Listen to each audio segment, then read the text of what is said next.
Kita awali dengan informasi pertama. Saudara, seorang warga di kota Banda Aceh ditangkap polisi karena memalsukan hasil tes PCR saat hendak bepergian menggunakan maskapai penerbangan Batik Air di Bandara Sultan Iskandar Muda pada Rabu siang. Pemalsuan hasil tes PCR oleh calon penumpang inisial AOS saat hendak melakukan penerbangan dari Banda Aceh tujuan Jakarta melalui Bandara Sultan Iskandar Muda terungkap setelah dilakukan pemeriksaan oleh petugas KKP yang mencurigai terhadap pelaku. Berdasarkan hasil validasi petugas KKP, pelaku terbukti melakukan pemalsuan tes PCR dengan cara men-scan hasil PCR asli dari lab Kesta dan mengubah keterangan hasil pemeriksaan dari positif menjadi negatif. Setelah petugas KKP menyerahkan pelaku ke Direktorat Kriminal Umum Polda Aceh, pelaku langsung dibawa ke Rumah Sakit Bayangkara Polda Aceh untuk dilakukan isolasi mandiri.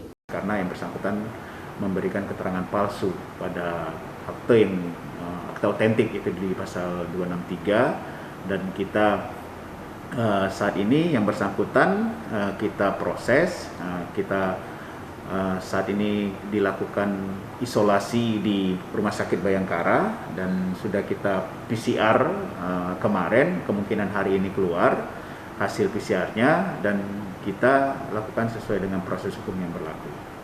Dari tangan pelaku OAS, polisi mengamankan barang bukti berupa hasil tes PCR yang sudah dirubah, identitas, dan tiket pesawat untuk kepentingan penyidikan.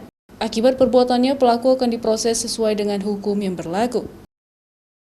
Raja Umar, Kompas TV, Banda Aceh.